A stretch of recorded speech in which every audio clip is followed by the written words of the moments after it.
and welcome everyone to our Wilderness Trip Camper webinar. My name is Lisa Freeman, and I am the Camp Director of Camp Birch Trails. This will be my 8th summer as director, and I am excited to welcome your camper to camp this summer. Today, we're going to talk about a bunch of different things that have to do with our wilderness trip specific program and going out on trail. So first up here, we have our registration reminder to make sure that you are ready for registration to open on February 22nd at 11:30 a.m. Central Standard Time for all wilderness trip programs, and those 7th to 12th grade programs will also open up. I encourage you to go online now to ensure that your login and password are ready for when registration opens. Once our programs are at capacity, there is a wait list you can join, but we cannot guarantee that your camper will have the spot in camp. So make sure to register right away to ensure the summer programs, their summer session is ready and they're registered. Registration is through MyGS Online. You can reach that through the GSNWGL website. And to search for programs, once you get into there, you can put in the zip code of 54442 to find your search parameters for Camp Birch Trails, and then you can filter by the specific program name you're looking for. Be sure to add in busing and trading post options for your camper if you choose to do so. We do offer busing home on some Fridays to Appleton, most Fridays to Appleton, and then every other Friday to the Eau Claire region as well. And then adding trading post on, you can add on sweatshirts, t-shirts, camper care kits, and then trading post money into their account before they arrive at camp. So first up here, we just have a list of all of our different wilderness trip programs. We offer a variety of trip programs for campers starting in 4th grade for our beginner trips, for that Wanderers program, which is a 1-week program, and then Island Explorer, which is a 2-week program. Beginner trips are great for campers who aren't sure what type of trip they would like to do and to give them a little experience of being on trail. Being on trail is basically being out in the wilderness with all of your supplies and equipment and camping somewhere away from our main camp area or on a campground or somewhere else in the wilderness. Each type of trip that we offer has 5 levels of progression for your camper. Starting at level 1, they'll spend 3 to 5 days out on trail. Level 2 is 4 to 7 days. Level 3 is 6 to 9 days. Level 4 is 8 to 12 days. And then level 5 is 14 to 18 days out on trail. I'll talk a little bit more in a minute about the types of things that they'll learn while on these trips and then get into packing for trips. All of our level programs are 2 weeks in length. So starting from level 1 to level 4, all of those are 2 weeks at camp. And then level 5 is a 3-week trip program. The level 4 and level 5 trip programs, those campers do arrive on Saturday evening, and otherwise everyone else arrives on Sunday. And then everyone goes home on Fridays. All right, we also hire typically about 6 trip leaders, wilderness trip leaders for the summer. All of those trip leaders have some sort of experience being out on trail, being out in the wilderness, living the life so free. They attend a trip leader training prior to camp starting, and so we do about a week, a little over a week of training on all the canoes, kayaks, backpack equipment, how to cook, clean, water filtration, emergency procedures, all the things that campers might need to know while they're out on trail. All of our trip leaders must be lifeguards, and they must also receive their wilderness first aid certification. Those are all a requirement for their position. And then as I said, most trips go out on trail for 2 weeks. And then almost all of our trips typically have 2 trip leaders sent on them. If they're a level 1 trip or a level 2, occasionally it's 1 trip leader and 1 counselor to have our counselors get a little bit more interest and experience going out on trail as well. Our trip leaders also carry a trail guide to help with various situations. That trail guide has emergency information, it has recipes, it has various skills and stuff explained within that trail guide for those trip leaders to be able to go through. And then each trip also brings either an in-reach device or a cell phone with them. An in-reach device is sort of like a satellite phone, but they can send text messages to camp and tell us where their location is, if there's any issues, if they need to. It gives them service where they might not otherwise have service on a traditional cell phone. It uses satellites up in the sky. And those are typically on our higher level trips. They get sent out on with those, and those also have an SOS button on the side of them that the staff member can hit if there was an emergency, which would contact local emergency services and give them a direct location of where they're at. For some of our lower level trips, they typically go out with a cell phone, and the staff member then would check in with camp throughout the week to let us know that everything is going smoothly and to make sure that we're ready for their pickup location. But they take their the staff member will bring their personal cell phone with for that in case of emergency as well. And then just kind of follow up with all of that. Our trips must complete a trip itinerary prior to leaving camp. So that gives us all of our campers' names and ages, the staff members' names and ages. They fill out where they're going to stay every single night. They leave us a copy of the map of where they're going. And then they also have exit points in case an emergency were to happen. They have exit points listed on there so that camp would know where to pick them up in case of an emergency.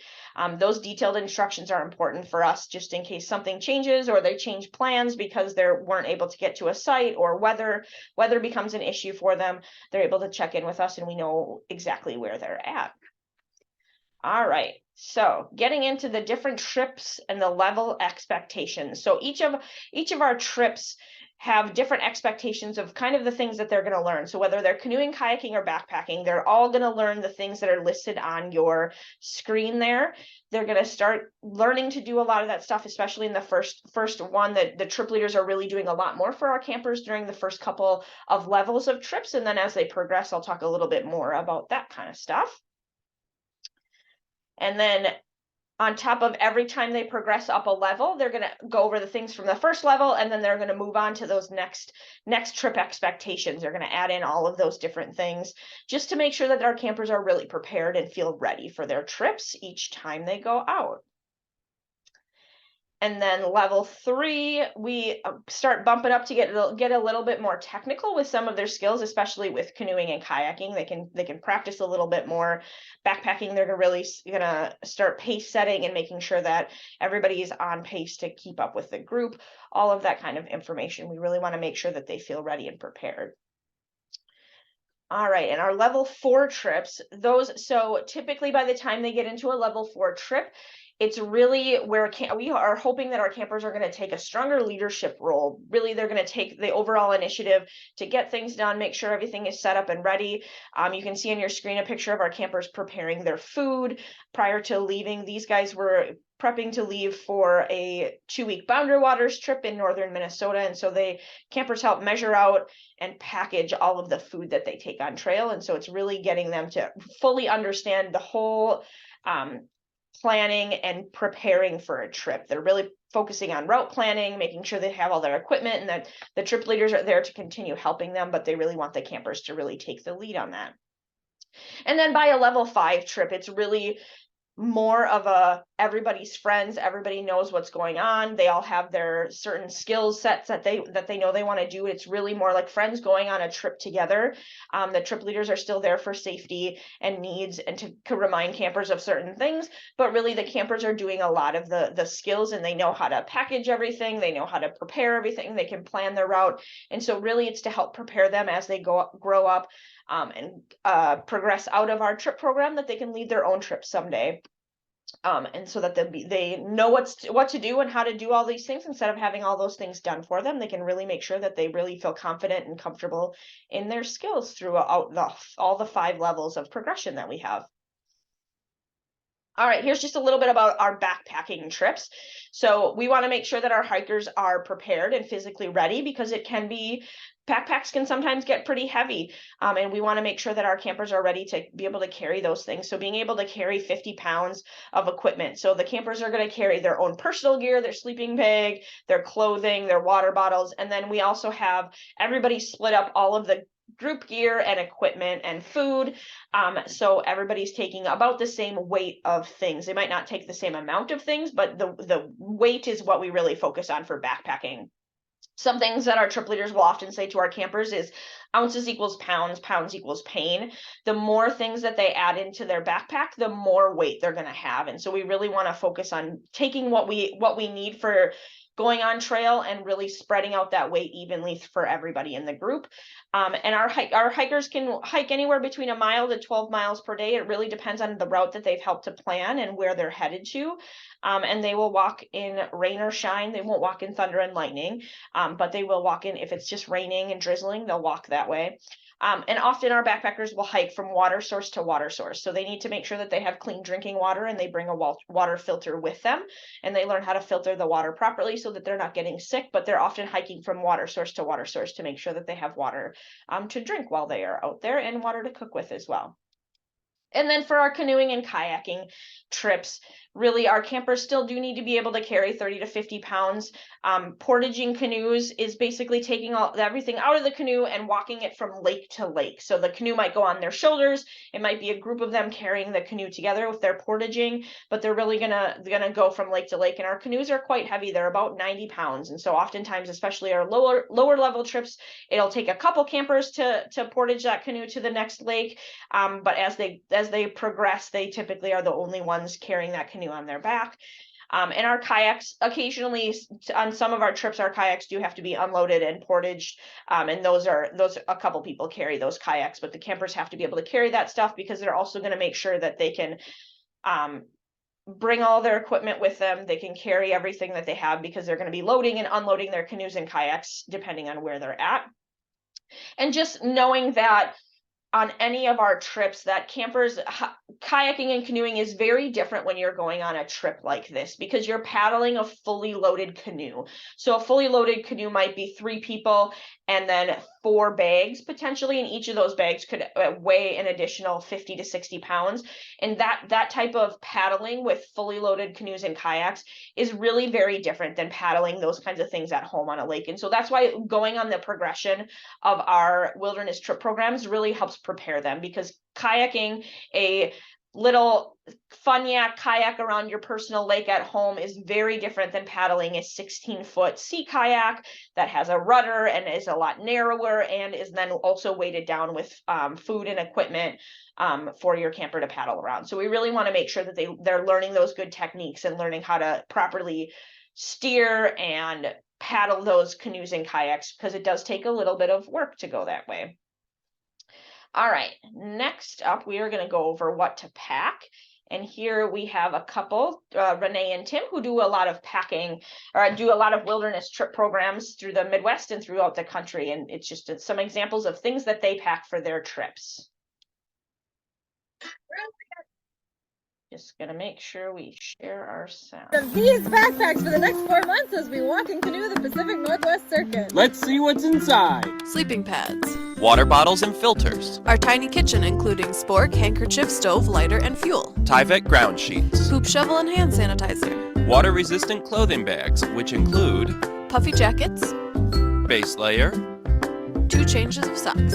1 to 2 changes of underwear, Bug net for our heads. buff and gloves, Rain mitts.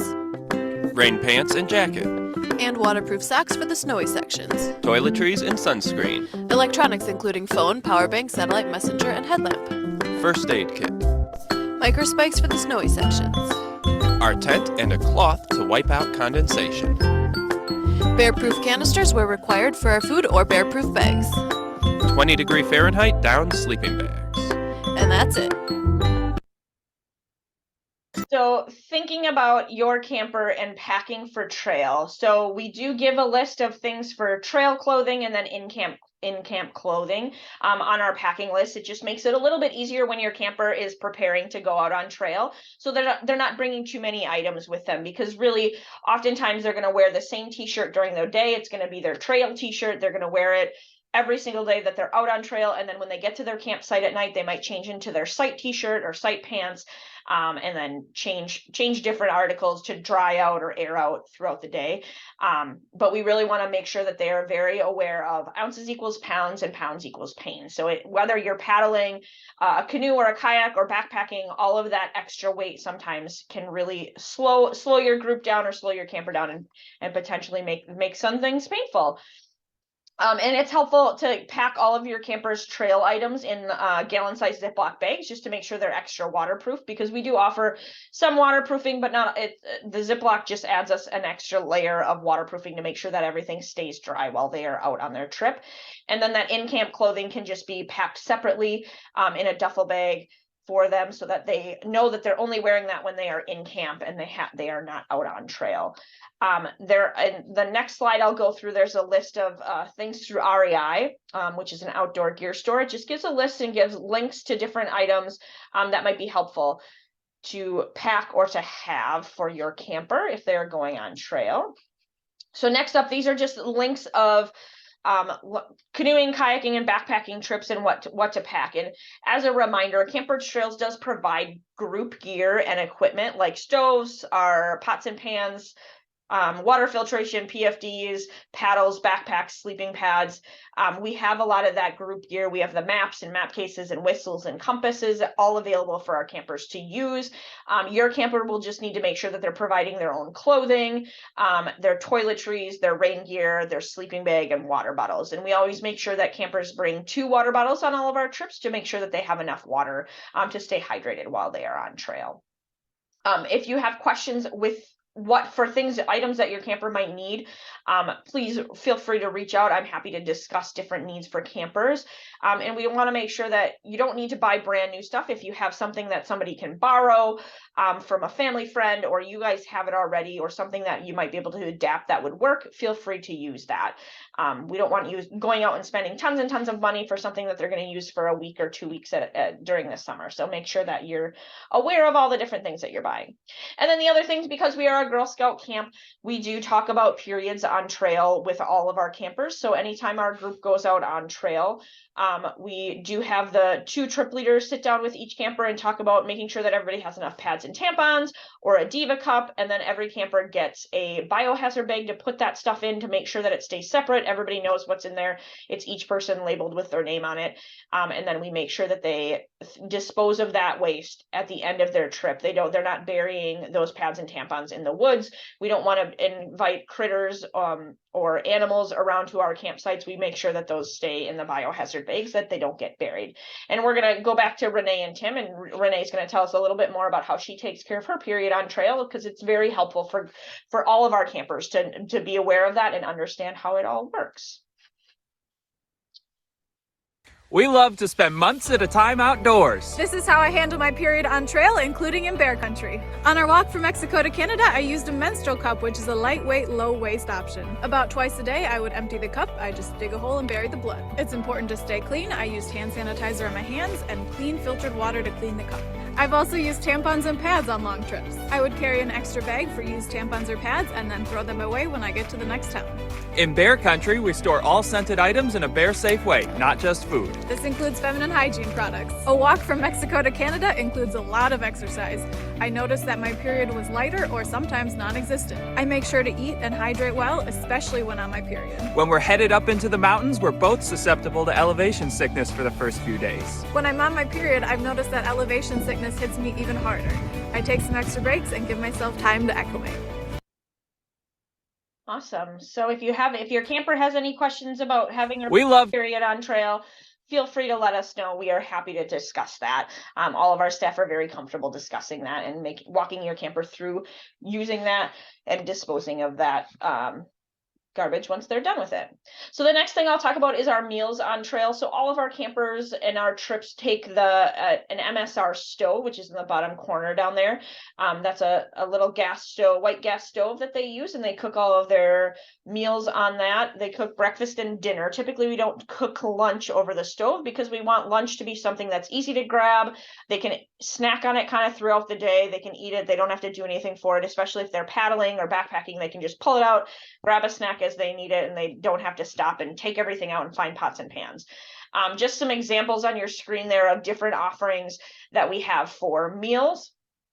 We want to make sure that campers are getting enough protein, enough vegetables, all of that stuff and carbs to really get them going and feel full throughout the day. So we offer lots of different stuff that's very filling, and the more basically the more that they can eat, because they are using all of those calories while they're hiking or backpacking, the better it is for them. And then just a note on the very bottom is that we do also have stuff for special dietary needs. So if your camper is gluten-free or dairy-free, all of our trips typically bring 2 stoves and 2 sets of pots and pans with them, and so we can make sure that one has been cleaned and sanitized and is the dairy-free or the gluten-free pots and pans prior to leaving, and so that everybody knows that those are specific to that allergy. And then another thing is that when campers are on trail is that really when they decide their meal or their menus before they leave camp, it's really important for your camper to let us know if there's something they absolutely will not eat, because we do need to make sure that they are eating, and sometimes they just have to eat what's out there because they do need that protein or those calories because they've used so many of the calories during the day. So they really need to speak up if there's really something they won't eat while they're on trail. Because we also don't want a lot of leftovers, because that means they have to take those leftovers with them and dispose of them later. All right, and the next slide as we kind of finish up here is it's just a reminder for busing home from Camp Birch Trails is that because all of our level 1 to level 4 programs are 2-week programs, so the campers come on Sunday and they leave in 2 Fridays, they are able to ride the bus home. So they can ride the bus home to Appleton every single Friday, and then the Eau Claire bus goes the 4 Fridays for the summer, and those 4 Fridays are at the end of a 2-week session. So we have the opportunity for everybody to get in there. And then you can add that on up to 2 weeks before camp in your MyGS account.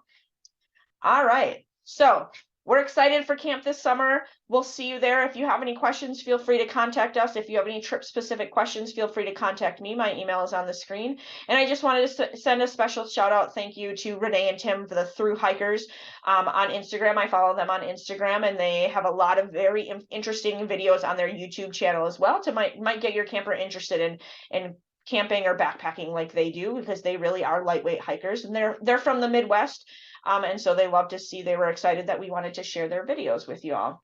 Please again let us know if you have any questions, and we look forward to seeing you at camp.